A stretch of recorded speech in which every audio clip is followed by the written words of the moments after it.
Yeah, so welcome to the Homestuck. Welcome to the Homestuck. I'm Alex. Alex, have you read Homestuck before? No, why do you mention it? Well, because I have. Oh. Well, maybe we should, talk about that. I think that's a good idea. Uh, Is that our opener? What's your name? What's your name? Oh, my name's Lydia. Did I say I've read it before? How have you read it before? I super have read it before. Nice. We're so unfunny, we're anti-funny. No, that was good.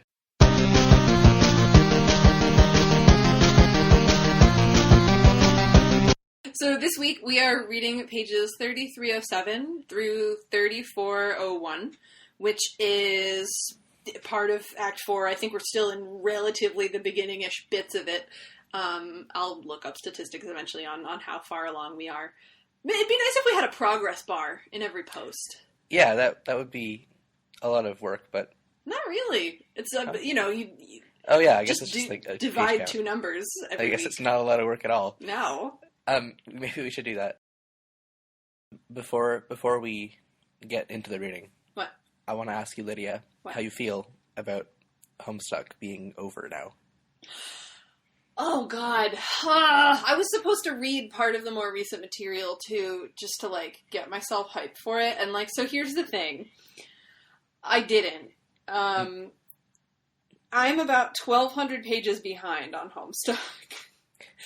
Which is non-negligible. Uh-huh. How do I feel that it's ending? Honestly, I was really... No, not just ending. It is over. That it's done. Over. Yeah, I know. It has ended. It ended. God, we should have made much more of that, shouldn't we? Folks, Homestuck is dead. Long live Homestuck. He is going to post an epilogue at some point, but he said that might take a really long time. And, there's a game coming out, and, I'm pretty sure the Homestuck fan work verse may be, the largest, and maybe not the largest in terms of total volume of extant material, but it is certainly the most vibrant. There's a lot of really, really robust fan stuff going on. There's entire alternate universe. There's so many entire, alternate universe canons floating around. If you want more Homestuck content, it is so out there, and so much of it is, I don't know, people talk shit about the Homestuck fandom, but, also a lot of really good, really high-quality stuff is there. I think one thing no one can say about the Homestuck fandom is that they're not creative. That's very true. Yeah.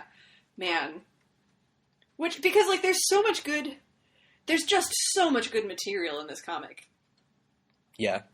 We haven't even begun to approach a lot of the really meaty stuff, and, it gets so big and so weird and yet so personal. It's awesome.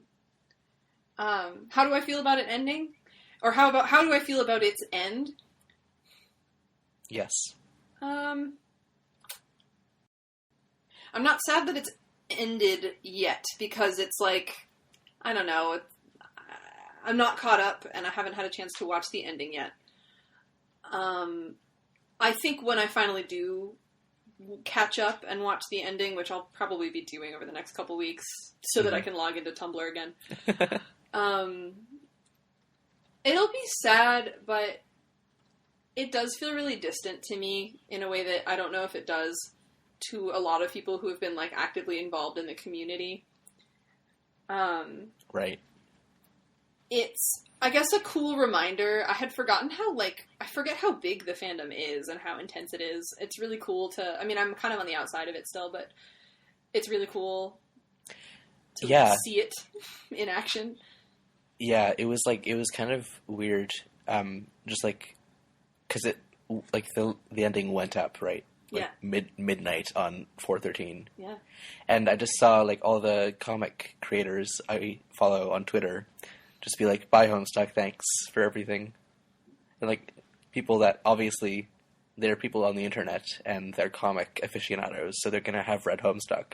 But I just have, no association of them with Homestuck. So it's oh, right. And then some of them are here's the first, fan art I drew on the forums back in the day. Oh. And then others are like, oh my god, I remember this. And I'm like, oh my god. That's so... Oh, God, I don't follow many art... I don't follow almost anyone that I don't personally know anymore, so I missed that, and that's so sad. Yeah. That's such a lovely moment. Yeah, it's... You don't even realize how many people actually read this comic, because for every, like, vocal Homestuck, like, there are a bajillion other people who read this thing. Who just read it, without... Yeah. We should probably talk about this comic. We should, but, like... I mean, in specifics, this reading. Now I'm sad about it, though. It took that. It took... Like, it's the... Part of it is that I Tumblr saviored all the Homestuck tags, so I didn't see all of the... Because I was like, I don't want to be spoiled, forgetting that, like, the whole reason I like this comic is I like getting spoiled about things that'll happen in the future. But... I guess I didn't partake in, like, the sadness in a real way, and now kind of talking about it, it's like, I don't know. Mm-hmm. It's over, guys. It's not really over, because obviously, like, everyone's, you know, it's gonna stay alive, it's gonna be very vibrant. Eventually, God, I'm sure someone's going to make a feature film of it. Or many, many feature films. I don't know. So I'm talking in the, like, distant future. Okay. Well, no, actually, that's not true. Now that I think of it, there's plenty of, like, really, really epic and extremely impactful works that have yet to be adapted to the screen, and I don't think ever will be, and I think that's proper. Uh-huh. I'm not saying I want one. I don't think it would be good. I'm just saying it seems kind of inevitable. Yeah. But maybe it's not. I don't know. I kind of hope it is inevitable, and we get to preserve it in its hypertextual glory. Well, I hope it's edible. A film you can eat. I mean, there are books of it. You could eat the books if you really wanted to. Yeah. Homestuck, eat a book. Alright, so on page 3307, yeah, we got a gorgeous animation, and we're introduced to the land of light and rain, which is where Rose has been transported. And it's really, really pretty, and I love it because it's such a stark contrast to where, I mean, I suppose John's land was as well, but it's such a stark contrast to where Rose was before. Her house is this, like, gloomy mansion in this, like, stormy, burning forest, and, like, it's nighttime, and it's well, I don't think it was nighttime, but it was just so stormy and dark, and now it's, like, brilliantly sunny, and the water is, like, these, like, it's pastels, it's, like, mixed pastels, but it's beautiful. Like, it looks like an oil slick, but if an oil slick was lovely, clear water. Mm-hmm. And, like, the clouds look like they're made of gold. Yeah. And, like, this stream, or whatever she's in, has this, like, opalescent, very psychedelic kind of quality to it. Like, it looks like an oil slick, but pastel, you're right. Yeah, and it's beautiful, like, and it's so, like, and, like, the art here is very detailed, and so, like, you see the lighting rendered in lots of really interesting ways. I don't know, it's really cool, and yeah, like, it's a perpetual sun shower, like, there's just these showers of rainbow rain falling, and it all sounds, like, very trite and kind of hideous, but it's really, really lovely. I kept thinking, like, God, I want to go here. Yeah, it sounds kind of like Dr. Seussy. And that's, like, not wrong, because, like, there's these weird, like, mountains made of white sand, and they look kind of like Dr. Seuss backgrounds, but they're, like, cool looking. Oh, God, it's so pretty. It's so pretty. And Rose is there, and interestingly, Rose is not, I don't know, I liked that, you know, at no point was Rose played for laughs as, like, oh, like, teen goth, like, hissing at the sun. She's very, like, serene. Oh, yeah, I didn't even think of that. Yeah, it's like meant to be. It's like this big contrast because like she also like I don't know. She's like wearing like dark lipstick and like she loves like the occult and all of this. But then she gets transported to this like beautiful like brightly lit place and she's like perfectly happy there. Yeah, and I mean it's such a nicer place than where John went. Well, I mean they're both really beautiful, but it definitely feels a lot more serene than John's planet.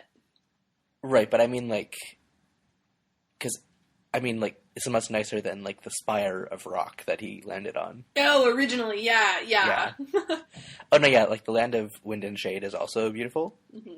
But, like, we didn't know about that until very recently. At first, we thought he was just, like, on this spire of rock in the middle of nowhere, surrounded by clouds. Yeah, that was just creepy.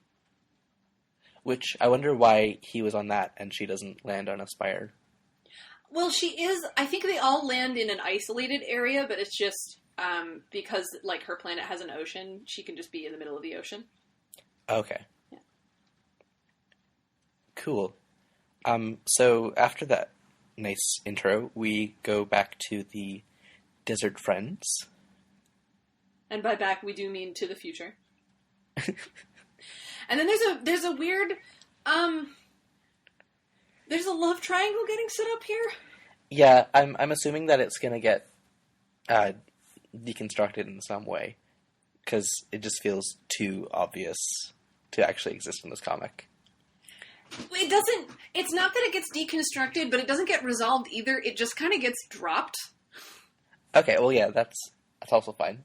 Yeah, it's a little unsatisfying because I would rather see it deconstructed, but it's like kind of put in there for some like cheap laughs and then, cause it's nothing egregious, it's just like AR and WV are both just like trying to impress PM in different ways. WV wants to show her his like station and all of his can town and everything, and AR wants to show her some squiddle toys that Jade left in the ruins, you know, hundreds of years ago that he's found, and he thinks that he'll impress her with that, and PM is kind of oblivious to both of their intentions, and...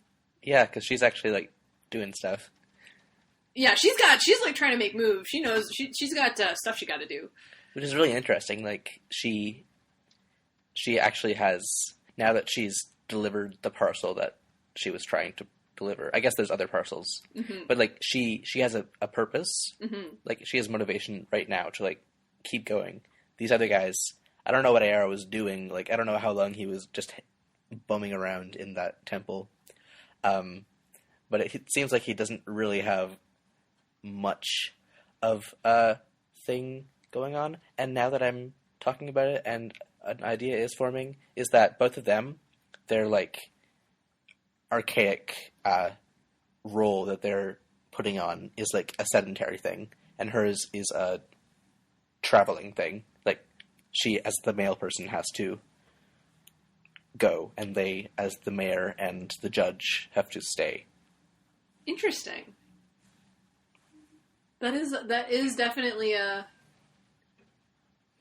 Well, so when you talk about archaic roles, we'll get to all that in a minute, but I think I see the way that you're intending it right now. Yeah. Oh yeah. No, what I mean is like the ritualized thing that they're doing now, trying to act out. Yeah.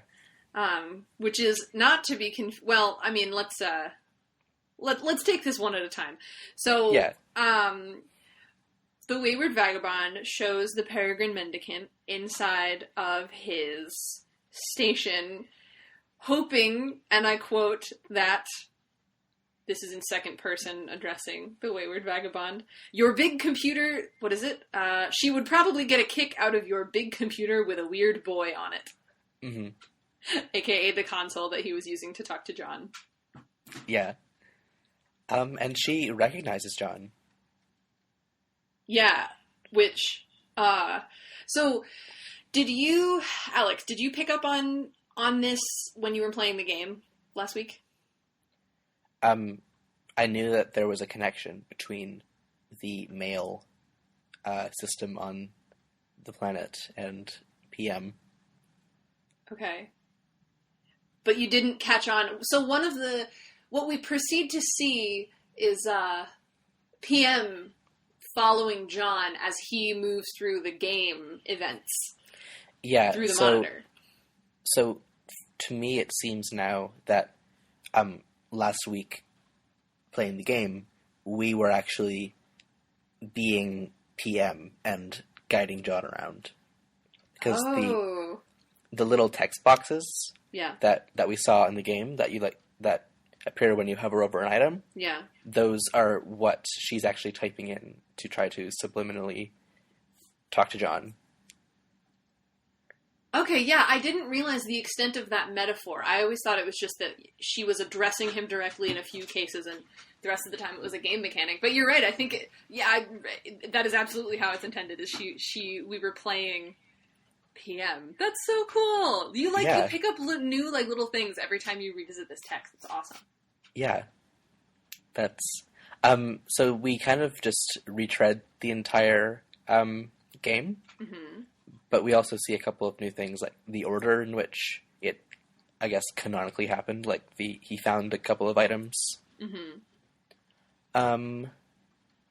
And what happens next? Wait. So John complies with the mandates of the economy. He finds some carved mini tablets, and he drops in the items that they call for. Presumably they're from his father, because he's asking for, a shoe and a hat. Oh, yeah. I see. And then, just before they approach the console, they do walk past Cantown, and WV's drawings of some planets in the sky, and then a chessboard on the ground. And she takes a moment to look at that. Yeah, Alex, do you get it now? Do you get it? Oh, no. You don't get it! Well, I mean, she recognizes it, obviously. What does she recognizes the drawings, you mean? Yeah. Of the planets? She recognizes the map that he's drawn. Okay. The symbol, she recognizes the symbolism of what he's drawn.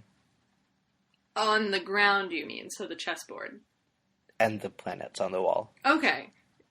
So we basically saw. So since we know that Alex is now on the same page, I think it's fair to break down those drawings a little bit, because they give us a fair bit of insight on what's going on in the medium, in this instance of the medium.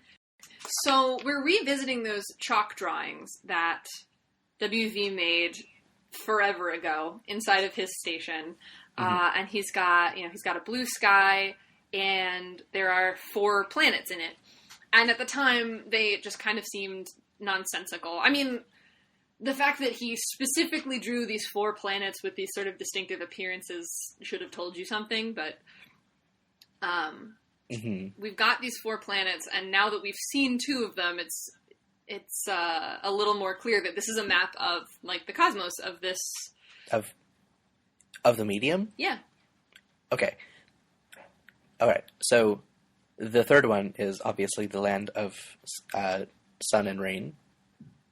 The land of light and rain, yeah. Land of light and rain, because it has the pastel ocean and the gold clouds. Mm-hmm. I cannot tell which of them is the land of wind and shade. Is it the 4th one? It is, yeah. So that's, it's sort of symbolically rendered, where it's a black planet, dripping down the wall, and it's got gray clouds all around it. Yeah. And then there's 2 planets that I guess we haven't seen yet, and one of them looks like a gear with some, fiery stuff inside, and what looks like a rock around it, and I can't remember what that represents. I think that is just, the wall's a different color there, but I'm not sure. Oh, possibly. Because it's not drawn on. It's I don't know. Yeah, possible. We'll see. I think I know what that represents, and I don't want to give it away.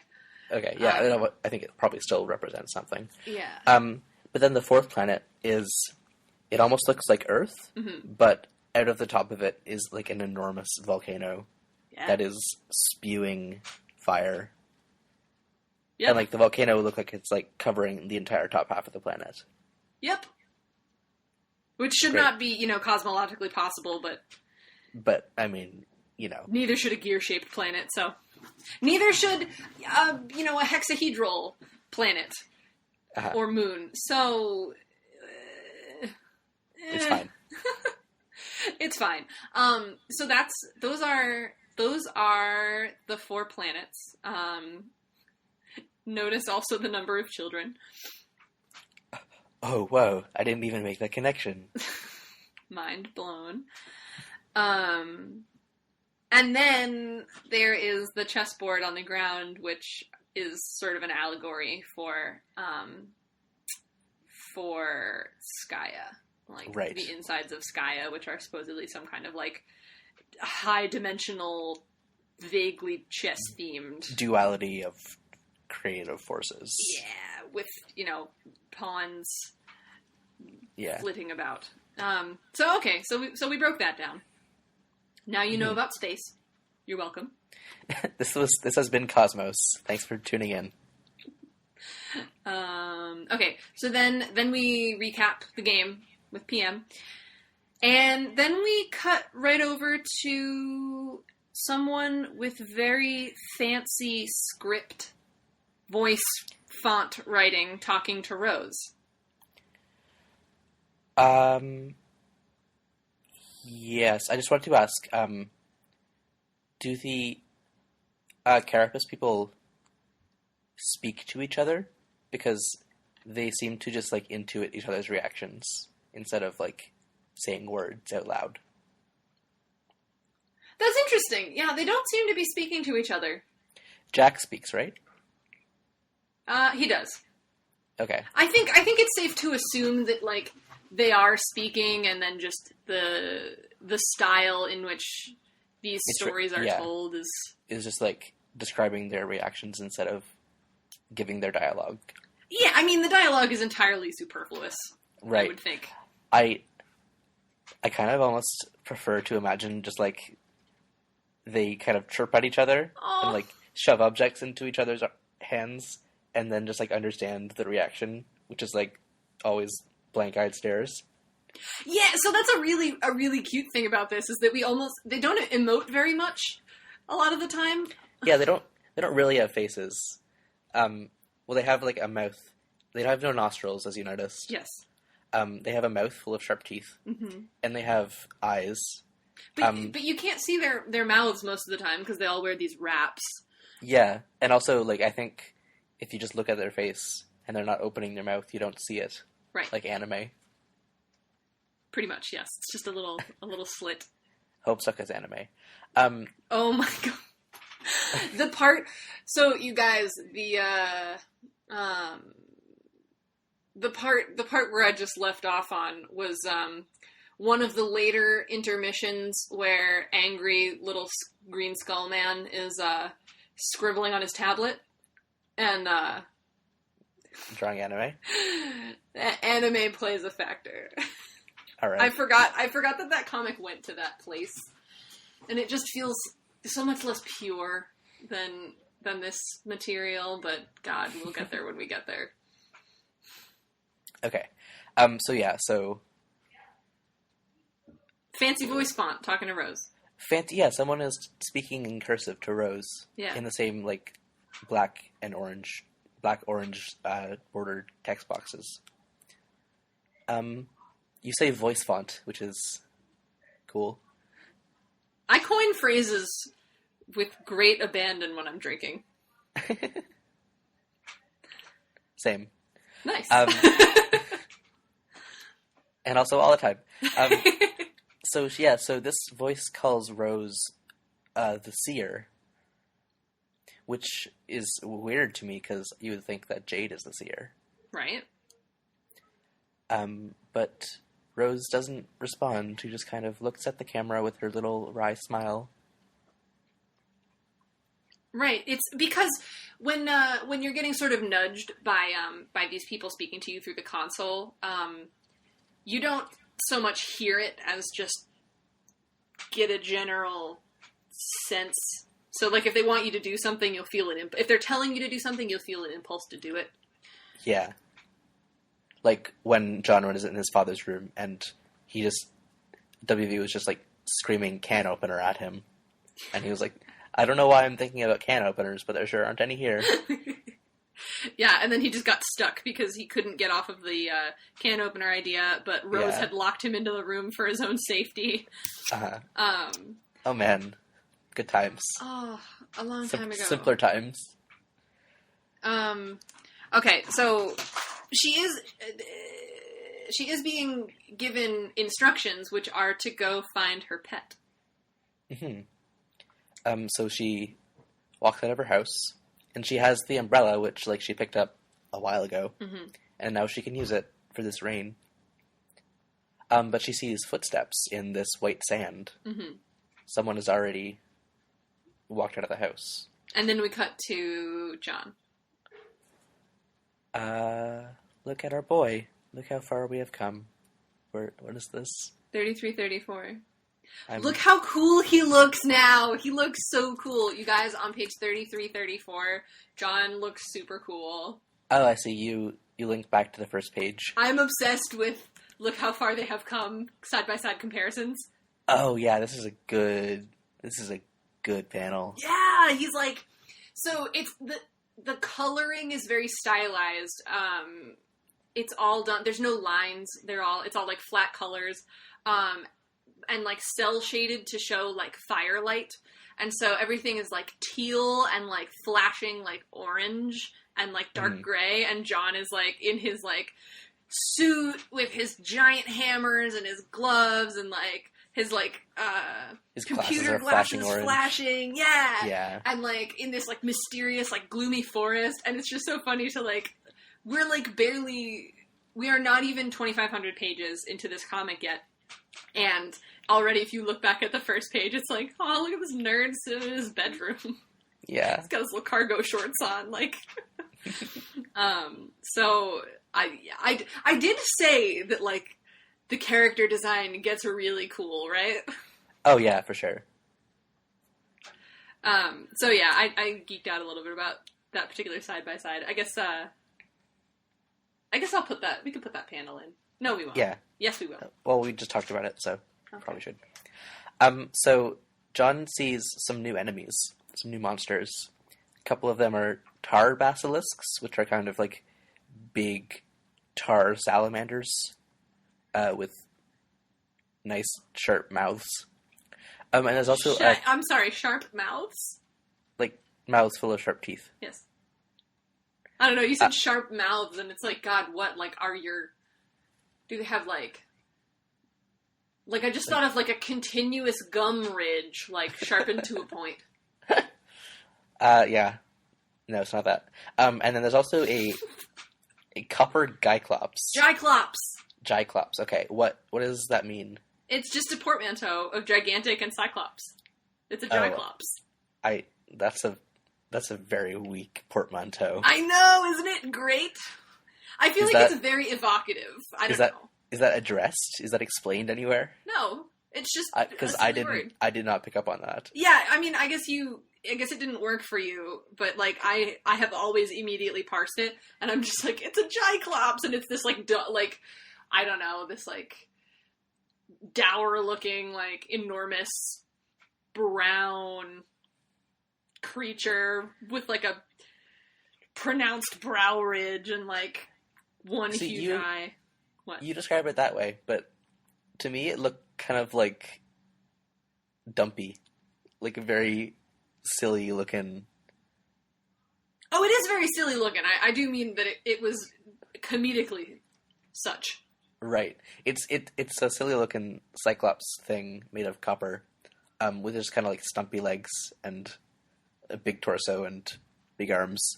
But it's huge. Like, it's bigger than the ogres we've seen. Mm-hmm. By quite a bit.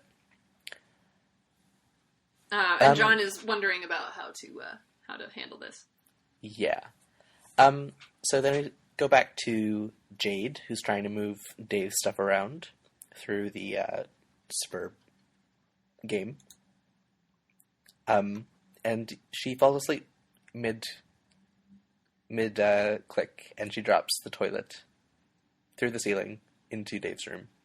knocking the cap off of the Cruxtruder, which, if you haven't been paying close attention, is like, oh my god, now the meteor's coming, but, like, remember that the meteor was going to come at the same time, no matter what. I think Jade said that last time, explicitly. Yeah. So the sprite is there now, and Dave would like her to not put anything stupid in it. Yeah, so the term that they use is, or like the repeated gag that they use is, don't put anything stupid in the seizure kernel, which, like, do you have to make a joke about seizures? Like, I don't even is it just because it's, like, flashing? Yeah. Oh, yeah, that's pretty weak. Yeah, like, yeah. Seizures are really bad and traumatic. I feel like seizures are seen differently from, like, other medical symptoms, maybe, because it's such a broad description of different things, and it just, if you've never had first-hand experience with the actual danger of seizures, you just think it's, like, a funny visual gag. Yeah, as opposed to, like, oh my god, like, I had such a serious seizure that I bit off half my tongue, or I had such a serious seizure that I shook my eyeball out of my head. Or I had a seizure while driving. Yeah, like, you don't, it's not funny. It's not funny. And it's extremely painful. It's extremely painful for a lot of people. And, like, so, like, traumatic in that way. Keeps you from doing lots of things. And can, like, damage your brain. So, yeah, let's not see jokes about seizures. Thanks. It was disappointing. I was sort of disappointed in, like, myself having, I mean, I was, you know, a 17-year-old kid reading this the last time that I really, you know, chuckled at that gag, but it was just like, man, kids read this, like, whatever. Yeah. And yeah, it's another example of early Dave being poorly characterized. Yeah, just, like, lazily being, like a shock humor 13-year-old, which makes sense. Like, that's not a bad idea for a character, but the fact that he's not, like, none of them are meant to actually be 13-year-old kids, really. Right, they're mostly not shitty in the way that 13-year-old kids can be shitty, except for Dave sometimes. This isn't like a self-aware example of a 13-year-old kid making a shitty joke. This is Hussey making a shitty joke and thinking it's funny. Precisely. That is precisely what it is. But it's not the only thing going on, so we'll talk about the rest of it. Yeah. Dave is trying to find... Dave lets Jade know that it's like fucking Christmas up in my bladder here, and is trying to find someplace to relieve himself, and thinks about pulling that apple juice prank from Little Monsters on John. I don't know what Little Monsters is. It's I don't know either. It's just the movie where the apple juice as pee gag from way early days of the comic was from, apparently, and John likes that movie, and it's a bad movie, and so he thinks about doing that, and then he's like, but that would be a ton of work, so I'm just gonna pee in the shower. And he thinks about doing it as a punishment for John liking terrible movies unironically. Yeah. And he just kind of, like, emphasizes unironically and, like, shakes his fist. But then he decides that's too much work. And then, as he's doing that, he's, like, off panel, and Jade starts talking to him, being like, oh my gosh, this poor bird, it has a sword through it. I have to save the poor bird. This is Sleeping Jade. So Sleeping Jade doesn't necessarily have quite as good a grasp of what's going on. Yeah, she doesn't have all the memories of Awake Jade. And also it seems that after this happens, which is that she finds this crow with a sword through it on the roof, and decides to put it in the Kern sprite to bring it back to life. Yeah. Which does the thing, it prototypes the kernel. So now there's, like, a cool bird sword symbol. And she's like, oh look, I brought it back to life. Isn't that great? And Dave's like, you're not very logical when you're asleep, are you? Right. We get our first... So this motif of birds with swords through them is a repeated one.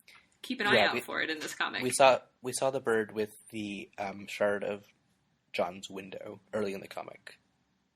Oh yeah. He launched a shard of glass out of his Silodex and it skewered a bird. Yeah, it did. You laughed at. Why did you laugh at that? It's kind of funny. It's like sad also, but it's like kind of funny visual comedy. Don't lie. Oh, I'm such a jade. Oh. It's definitely, like, it is really sad, but, like, it's also just, like, I don't know. Like, Jade brings the bird sort of quasi back to life by prototyping it, and, yeah, she quote-unquote brings it back to life. Yeah. Not quite the same thing. No, but so Dave just goes, now I'm stuck with this brainless, feathery asshole, which is not the last time you'll hear that phrase. Good. Then he very cleverly, so this is, good moments by Dave.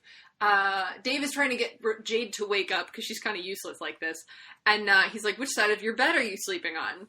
Like, assuming there are two sides, which took me a second to figure out as a premise. But she's like, the right side. What side are you sitting on, not sleeping? Right. What side are you sitting on? She goes, like, the right side. And she's like, okay, reach out to your left and just kind of slap the air. And she was just like, okay. And, of course, her dream bot, like, in real life, on Earth, Jade's Dreambot is sitting where Dream Jade is sitting. So the Dreambot is sitting on the right side of the bed, which means, of course, if Jade is sleeping in the bed, she's on the left. And so the robot, like, reaches out and smacks her and, like, wakes her up. And it's really good visual comedy. It is. And yeah, so that's pretty clever on Dave's part. Yeah. So yeah, we go back to the Desert Friends, who have finally made a campfire, which I assumed that they made last time because it seemed appropriate. Yeah, it's okay, me too. But they've made it out of munitions. Well, and crates. They lit some crates on fire, and they just threw some bullets on there. It's fine. It's fine. And so Aimless Renegade has some meats. He has, like, a full, like, chicken and, like, a ham. Yeah.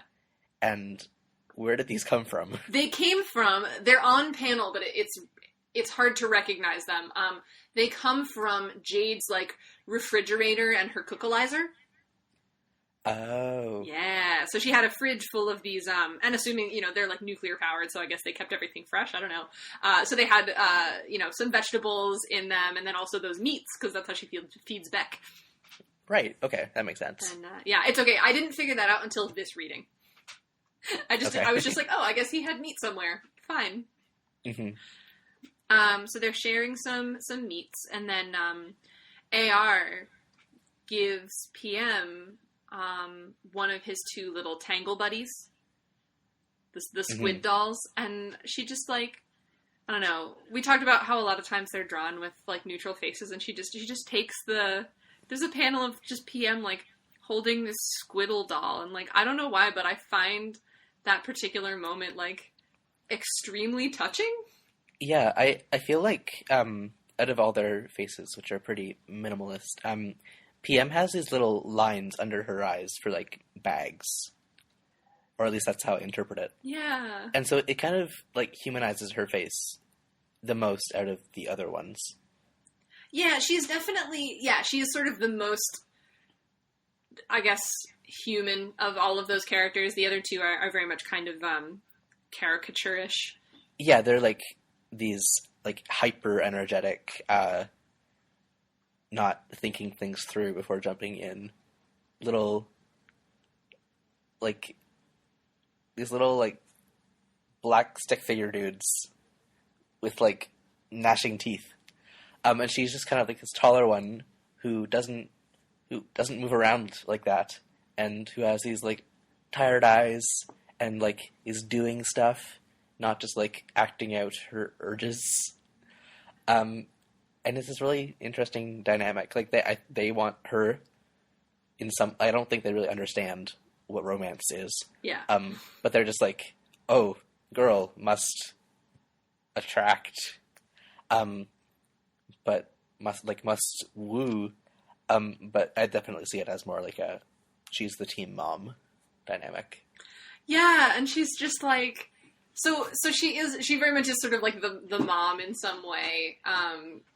And, you know, like, we know, like, I don't know, it's just implied that she's, like, kind of seen a lot, because, like, yeah, she's got this, like, goofy, like, dedication to the mail, but she's also, like, I don't know, she's, like, wrapped in these tatters and, like, carries this, like, enormous, like, gnarly-looking sword, and, like, she has such a gentle characterization, but then she, like, is not, she just, like, whips out this sword and, like, goes to defend WV. We talked about that last week. Like, yeah, but also in this reading, we see her being pretty proficient at delivering the mail through, like, space-time, which is impressive.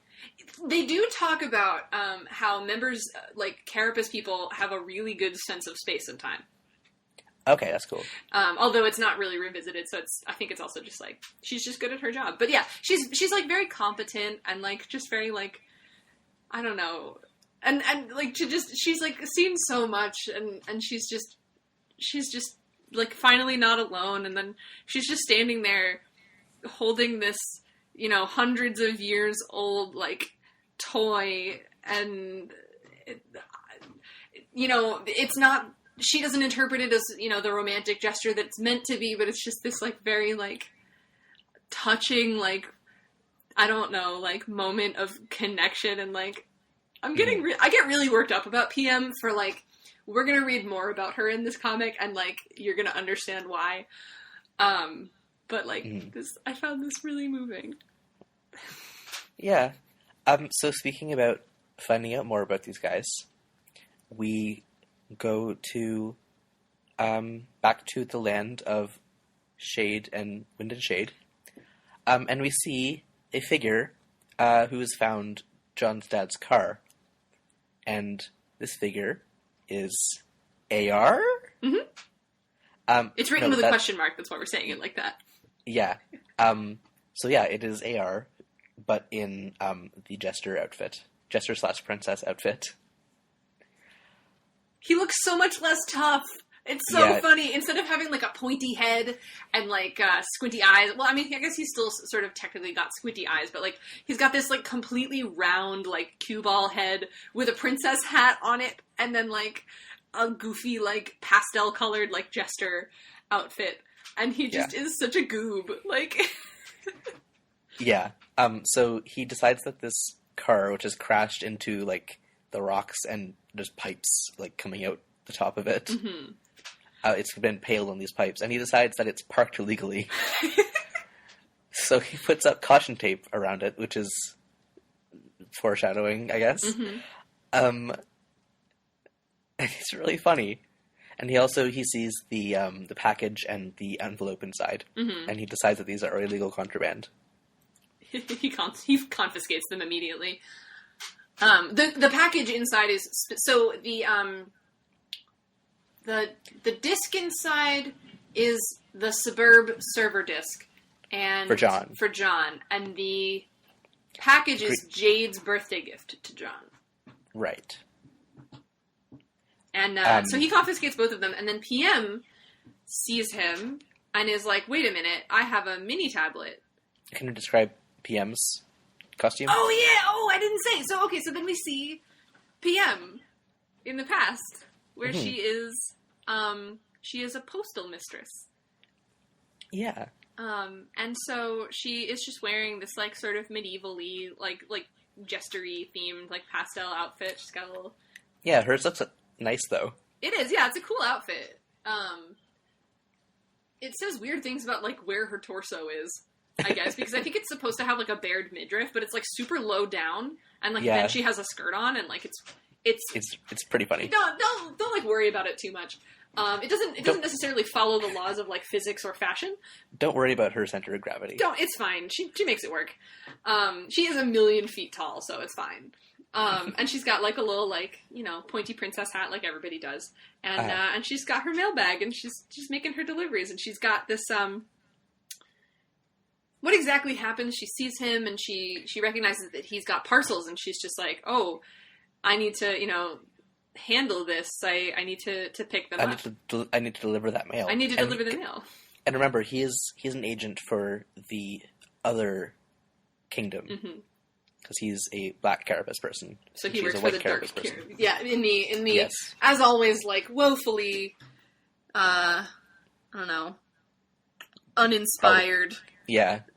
Sort of coding of that imagery, but yeah, they are from opposing kingdoms, and that could be dangerous for her. But she has a carved mini tablet, which obligates her to go pick up the object and like deliver it.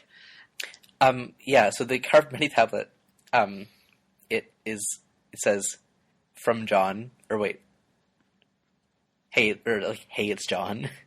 Sorry, this is shitty. And it's like a terrible drawing of the spirograph. Yep. Which, presumably, I'm pretty sure that was the cutscene that wasn't loading when we played the game at the end. No, that's later in this. It happens later in this. There's nothing that wasn't loading in the game. I'm so convinced. I found that game experience so unsatisfying that, like, it doesn't. I must have missed something. Well, there didn't need to be a conclusion, because it was just like, the next page is the next page. I found it satisfying because I went around and talked to everyone and found everything, and then I exited. Well, that's true. The first time you play it, it is very satisfying to like be completionist about it. But it's just like every time after that, it's like I was just making sure that I saw everything so that I could talk about it on my podcast. And it was like, I know what happens here. Mm-hmm. These controls are so bad. But So yeah, boo. Boo. Vos. Oh god, it's like, do you know that post that's like, I love it when dogs haven't worked all the way up to a full bark yet, but they're mad. Boof. So they just whisper, boof. Boof. Yeah. Boof. My dog does that. She just stands at the window and goes, boof. Yeah, me too. Mine too. And it gets, like, louder and louder until it's an actual bark. Yeah, but I love just thinking of it as whispering. Yeah. Like, oh my god, they haven't warmed up their engines yet. But in Homestuck... Oh. In Homestuck... There are no engines.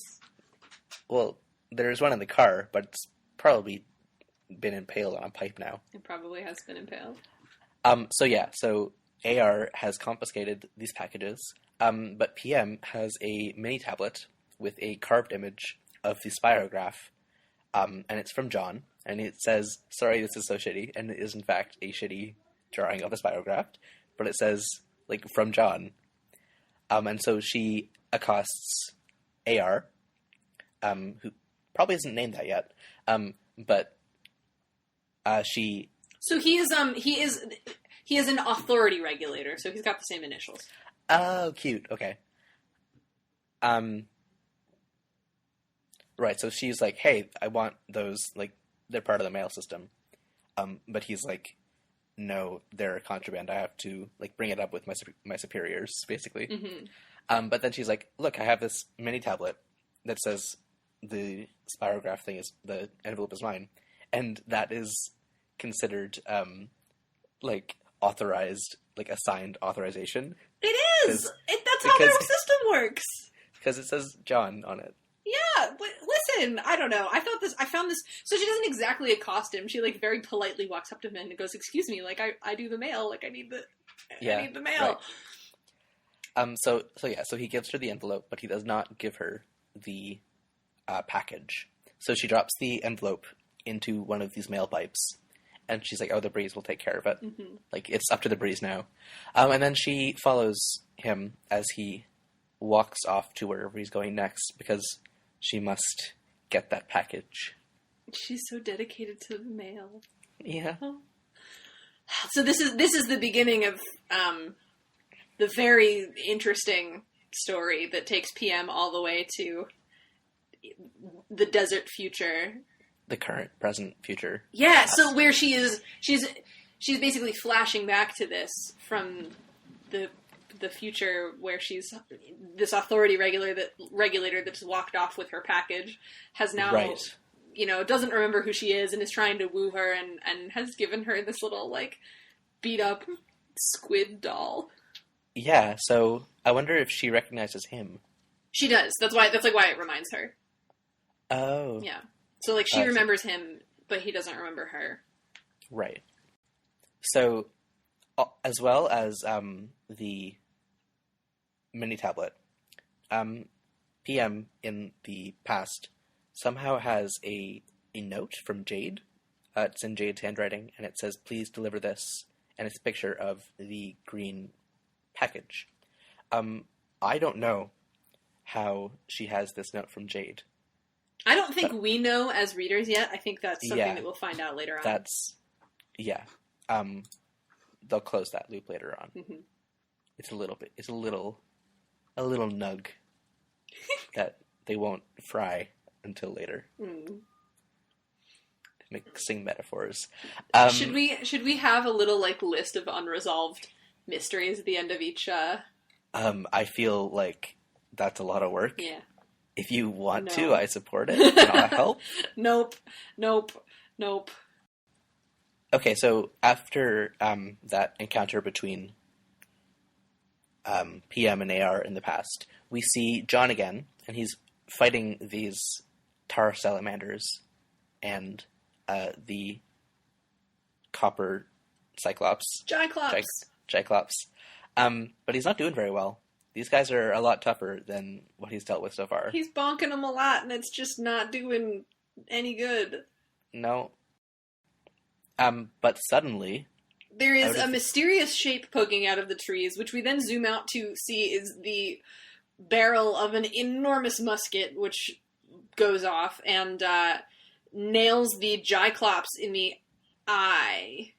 It also explodes the basilisk, which has John in its mouth and is, like, starting to gnash its teeth with him inside, which is a kind of terrifying image. Yeah, Jesus.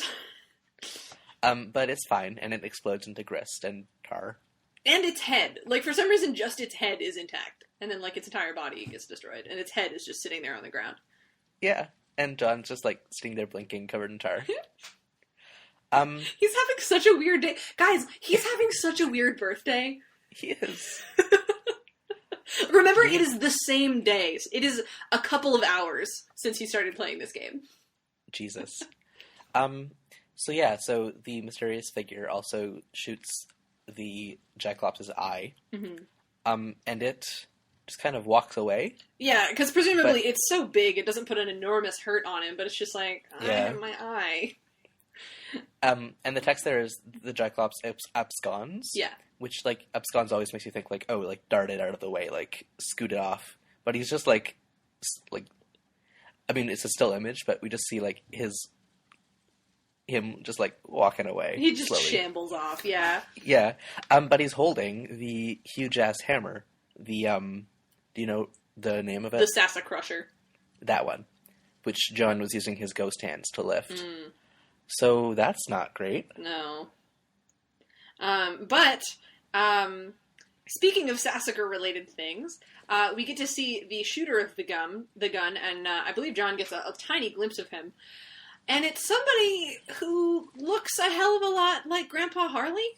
It sure does. We see, like, his outline is brown. Mm-hmm. And his glasses and mustache are glittering, or not glittering, but, like, flashing red. Yeah, that's just from the firelight. That's just the lighting. Okay. Yeah. And he walks off with his musket with a scope on it, which is a really funny image. And this enormous Sassacre book. Yeah, he's got a very new-looking copy of Colonel Sassacre's that looks that John imagines is his own. Mm-hmm. Which, if we recall, I believe it was at the end of Act... Was it the end of Act 2 or Act 3 when Nana Sprite laser beam eyeballed a bunch of like a letter into that Sassacre book, and then I think it was Act 2. Yeah, and she wrote this note in it and then dropped it off of the spire. Oh, so John didn't see the letter yet. Yeah, John hasn't seen it. But apparently now Grandpa Harley has found it. Mm-hmm. And also, Grandpa Harley is alive and in the medium. Yeah. Well, or at least animate and in the medium. Right. Yes. So that makes me, like, my first reaction was, oh, it's Grandpa Sprite? But I don't think he's a sprite because he has, like, legs instead of a ghostly trail. But that is a mystery to add to the list. God. It's more of a heap. Just, like, chuck it on the pile. Yeah. But actually, one little mystery that we get to see nicely closed, like open and closed in this reading, is that we go back to the future with the desert friends, and PM sees a chipped spirograph on the side of the temple, and it jogs her memory. And so she runs to the console in WV's control center to talk to John. And what she does is, while John is fighting in a village of the Salamander people, and he tries to put out a fire with a barbasol bomb, and instead explodes it because it's a barbasol bomb. And because, like, it's got propellant in it, and so it's highly explosive. Yeah. But the breeze puts out the fire, which is convenient.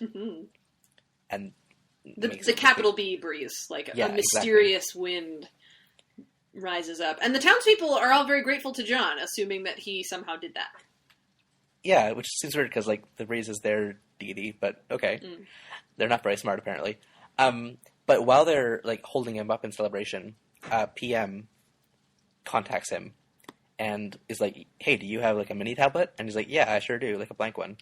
And she gets him to draw the spirograph and the signed, like, from John on this mini tablet and drop it off into a, what is it called, a Pixite? Pixis. So we find out where she got that in the past. So if you'll indulge me here, this is the past of, this is before the flashback that we saw before. Yes. But, like, just before. Yeah. So she remembered finding that tablet and then caused it to be carved before that. Right. Although it seems like someone instructed her to remember to do that.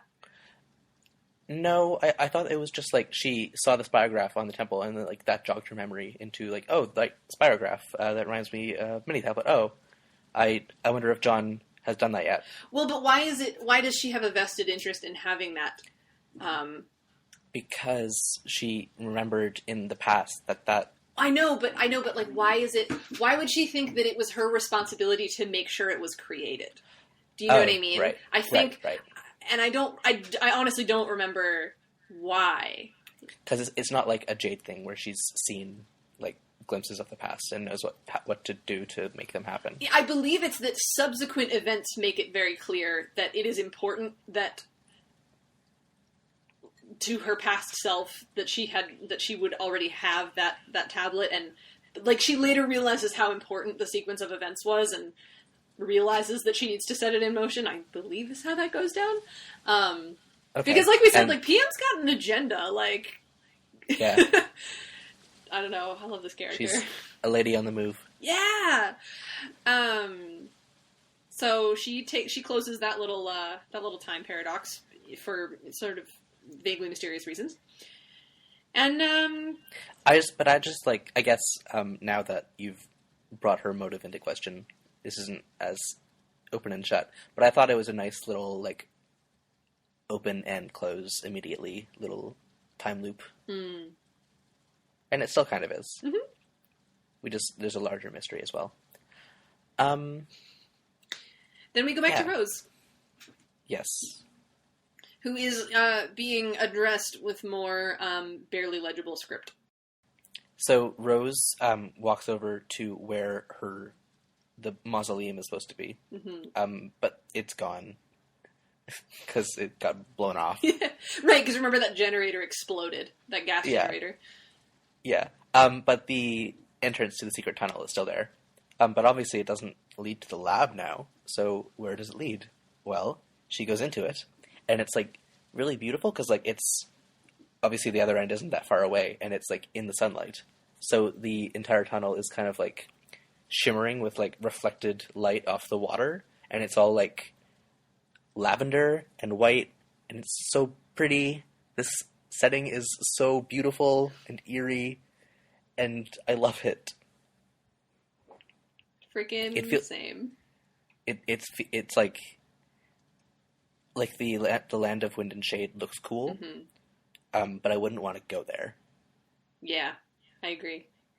This place, I want a vacation here. It seems like so pleasant. Yeah. Like sun showers all the time, and white sand, and oceans, and like just everything's pastel. Yeah. And there's also like in the hussy style of kind of found images of buildings. Yeah. Which we've seen like gothic, spooky looking stuff in the Dark Kingdom. Here there were just kind of like corners of like lavender buildings poking out from in these sand mountains, which were really cool.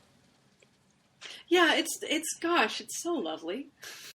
So basically this tunnel leads out to a dock on this like calm ocean. And Rose finds a rope and a martini. Yeah. So it's probably safe to assume that Mom sailed away. Mom sailed away, and the caption is just, "A mother will do whatever is best for her children." Which, that one comes back. Yeah, so, and I don't know, that's a very poignant line. So, it was very touching for me to see it the first time. Yeah, it was a rough cut. Yeah. I do also want to point out that it's a little bit, hackneyed. Or, I don't know, like, let's deconstruct that a little bit, that it was like a goofy thing to say. Like, it wasn't necessarily required there. Yeah, it wasn't necessary, and it's this, idea of, like, mothers as, like, self-sacrificing people only existing for their children, blah, blah, blah, blah, blah, like, they don't have any personal interest, which, to be fair, that does also get deconstructed later on, to some extent, but, like, man, as problematic as, like, mom as mother first, like, storylines are, like, goddamn if they don't, like, just hit me, like, right where I live. So it's still, like, a really, like, I don't know, it's a powerful line. Or, like, it only is for me because, like, I know about what's about to go down. Okay. Yeah, I don't. Okay. So, finally, in this reading, we see WV declare himself mayor of Exile Town. Yeah. Which is, like, all the ammo stacked, like, stood on end to be, like, towers. And a bunch of other crates and detritus. And one of the squid toys is, like, perched on top of some crates. Yeah. As, like, the centerpiece of town. And he says, or he doesn't say, but, like, the narration is that all expatriates are welcome in Exile Town. Yeah, so the deal is, so you remember how I said, like, these characters have a name collectively and we just haven't come across it yet? This is it. They are exiles from, because, so obviously they are originally from the medium. They are from, they're from Skya, the respective sort of moons of the light and dark kingdoms, and in the Inciposphere, and then they end up on Earth, and they're just stranded here, and hence now that we've seen their origins back, or at least two of their origins, it's meant to be clear to the reader that, like, that's what their deal is, and so now they are exiles. Yeah, I think I'd figured that out. Yeah. Back in just when we knew WV. Right, like they're we, like, knew about their origins, but, like, now it's, like, making explicit, like, that they are exiles, I guess. I don't know. Right, okay. But we're I think it's fine if we still call them future desert friends. I like that, yeah. And so WV like sets up this town, and he's like, this will catch the eye of that tall, nice lady, which I appreciate that construction just out of like the fact that it's not like, I think nice tall lady makes more sense, like linguistically. Yeah. Like the fact that it was like tall, nice lady stuck out to me in like a goofy way. Yeah, it's really like we said, like it's like, yeah, it's like a little bit like tired and unnecessary that they're setting up this love triangle, but honestly the way that both of them like express this affection for like this like very innocent infatuation with PM is like so sweet. Yeah. Yeah, so he thinks that this town will catch her eye. Yeah. As it says, the grumpy yellow guy thinks this is dumb. And so he declares himself like the head of the militia of Exile Town, which means him just like standing around with some ammo. He just stands up a bunch of bullets in rows and then stands in front of it. Yep. And that's where we end today. Yeah. So that's been this week. I guess now we're gonna do questions. So if you want to ask us questions, you can do that. You can do that on Tumblr. You can send us an ask where we are hamsteakpodcast.tumblr.com/ask, or you click the button, and we have an on turned on, so say hi. And we also have a Twitter. You can follow us. We are at hamsteakpodcast, and you can send us an ask, or you can send us a DM. So I did also want to take a second to say that, I guess because Homestuck is ending, like, more people are coming back and searching the tags, or people had maybe heard of us and thought now was a good time to catch up or something, but, like, we saw a lot of new listenership this week. Yeah. Hi, you guys. Hi, thanks a lot. Hope that you stick around. Hope that we, continue to entertain and enlighten. Yeah, I hope you've enjoyed being able to, like, I don't know. I imagine most of you have probably read Homestuck already and you're catching up, but what do I know? So I hope that you're enjoying, like, this kind of, either this trip back to the past or, like, getting to read through it for the first time with some people, so. And yeah, feel free to ask us stuff. Yeah. So our only questions this week come from Dwellington on Tumblr. Mm-hmm. So we have 3 questions from Dwellington this week, but one of them was saying, sorry, none of my questions are about Homestuck. One question is, since you are talking about crows in this part of episode 16, A, how do you two feel about crows? And B, what are your favorite animals? Possibly also favorite birds, if you have favorite birds. It's a good question. Mm-hmm. How do we feel about crows, and then what are our favorite animals? And/or birds. And/or birds. What are birds? So, we just don't know. I love crows. Like, I love crows. Nice. How do you feel about crows? Are crows... Well, they're not the same as ravens, but they're still smart, right? Oh, yeah, like, I think both are considered pretty equally smart. Okay. I don't know. I like crows. Crows are more social. Like, ravens usually hang out in pairs, I think, or, like, small groups. Crows have, like, group dynamics. Like, very, very social lives. So, yeah, I mean, crows and ravens and other corvids, like magpies and other ones that I don't know the names of, are really smart birds. Like, most people probably know that. Or maybe they don't. Most internet people who are listening to our podcast probably know that. I would think so. But, like, they're super, like, clever at, like, spatial puzzles. Like, you can, like, put a worm in a tube and give them a piece of wire, and they will bend the wire into a hook to put into the tube to get the worm. Oh, wow. Yeah. Aww. Yeah, it's amazing. Or, like, they can... Oh, it's not even that. They use the hook to, like, grab a stone to put into a beaker to raise the water level to get a worm. Whoa! Oh my god! Which is, like 3 other layers. They're so smart. And I love watching them because, like, often, if you're just looking at some crows, they play. Like, they are playful animals. Aww. Aw. They will like dive bomb each other, or they will like swing on a branch.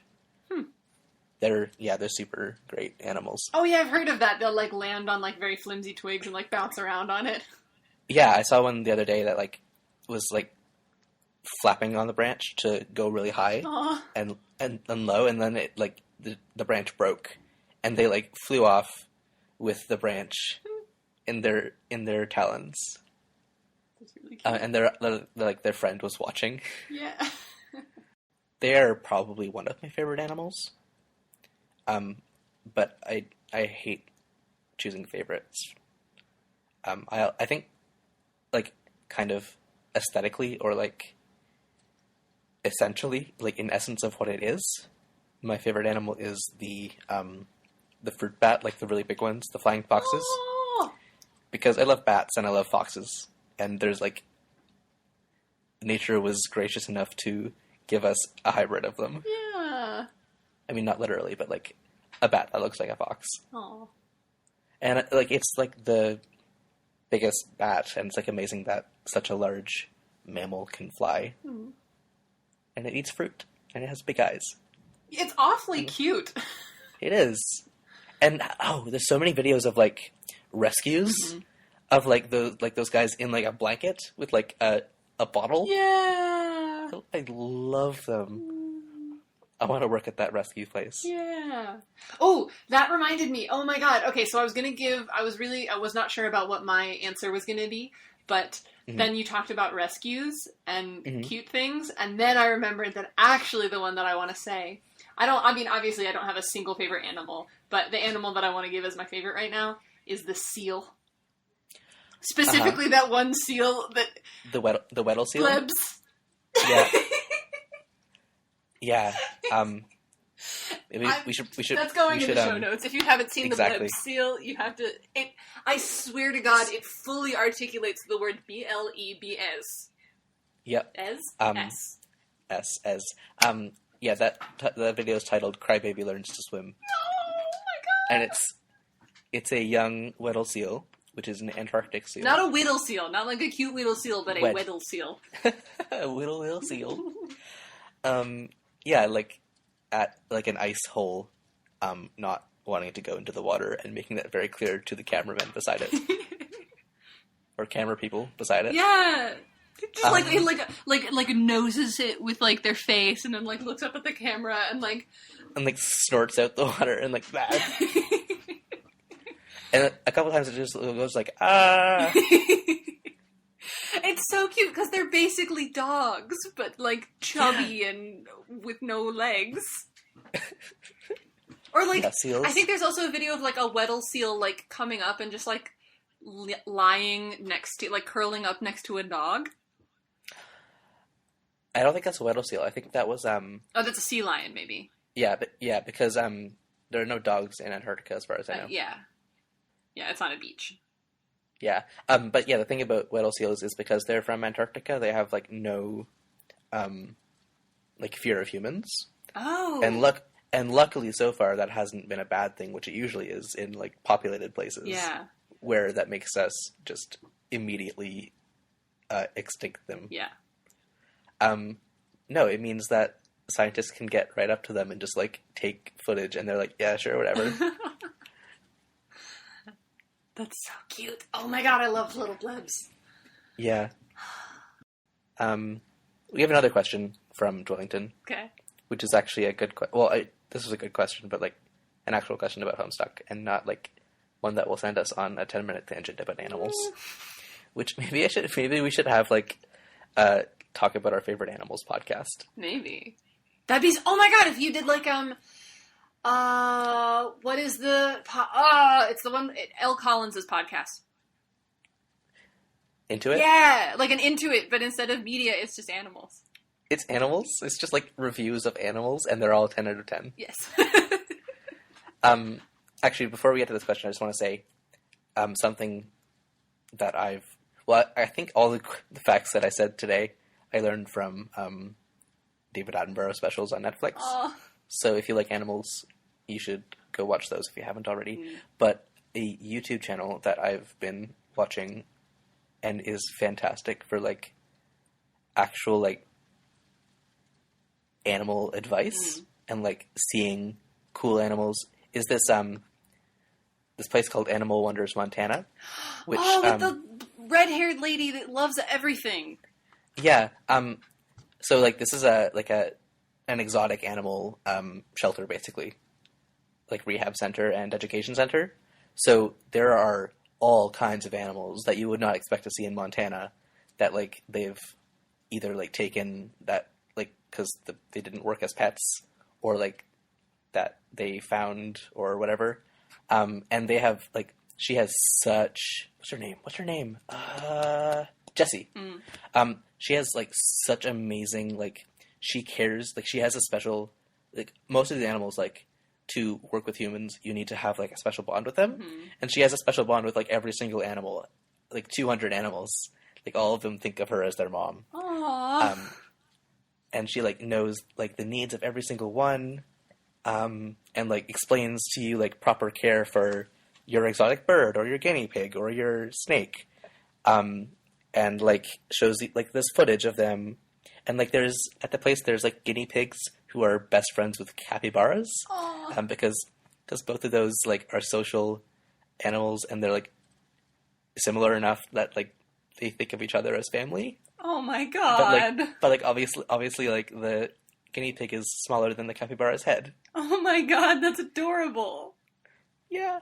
That's Animal Wonders Montana, which we should probably put in the show notes as well. Yes. God, we're like full of them today. We are, because we're talking about stuff that isn't Homestuck. Our final question from Darlington is, what do you two think will be the legacy of Homestuck? Dismissed as childish and forgotten?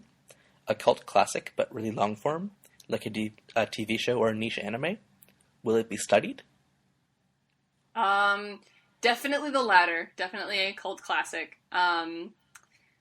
Definitely going to be studied for sure. I think probably already some academic paper. You know what? I'm gonna check Google Scholar right now. 58 results. Wow. From pulp to webpage, Homestuck and Postmodern Digital Narrative. Jared Grogan, Kids and Fun, a rhetorical analysis of Homestuck. Wow. A couple of years ago, there was a video from Idea Channel on YouTube, which is like this channel that dissects popular media and like internet things through the lens of like philosophy and like other stuff like that. And it compared Homestuck to James Joyce's Ulysses. Yes. Basically. As this like incredibly long text that is like subverting and also like the epitome of its medium. It's a cool. I actually rewatched it yesterday because I was like reminiscing about old videos.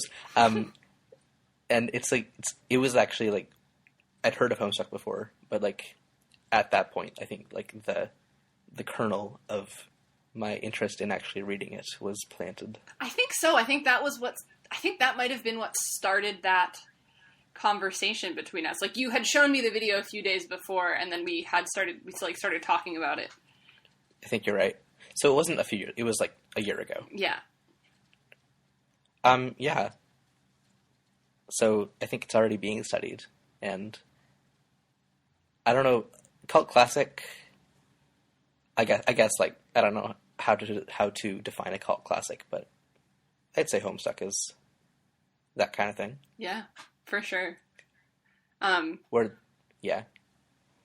Sorry, go ahead. Well, I was just gonna say, like, it's interesting because it is both explicitly a comedy and like very dramatic. Like I don't know, the genre is really hard to nail down, which I guess is kind of what makes a cult classic, among other things.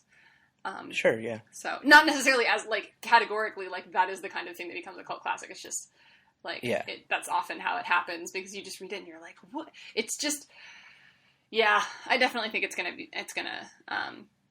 hang around. It's gonna be, I don't think I can think of a particular piece of media that I could compare it to in impact, because I think it is sort of a very uniquely, early 21st century phenomenon.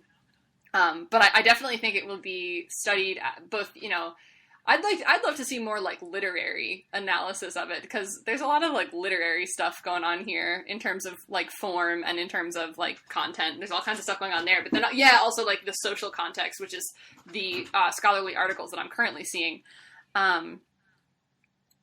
Definitely, man, like the phenomenon of this fandom, and the way that it engages with its own fandom, and the way that the fandom engages with itself has all just been, like, very interesting to observe. So, yeah.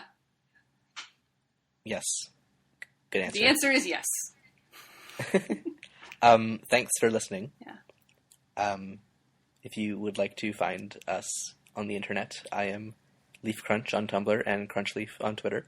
I'm BrickChip on Tumblr and Twitter. Lydia, what pages are we reading for next week? So next week, we are going to be reading pages 3402 through 3507. And then we're going to tell about...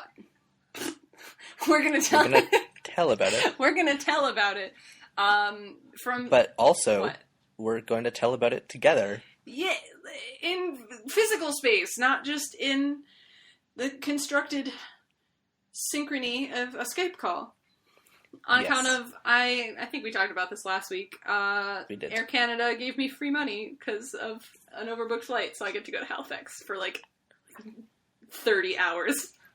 Yeah. Woo! So we are going to take the time that we get together as friends and record a podcast. What the hell? It's like our primary activity anyway. Like, it's fine. It is. So hope you guys enjoy that. Feel free to ask specific questions. I don't know what kind of ridiculousness you might want to come up with, but if you have... Like Lydia, how many freckles does Alex have on his nose? Do you have any freckles on your nose? I don't know. Oh. You'll have to find out next week on podcast. Stay tuned, guys.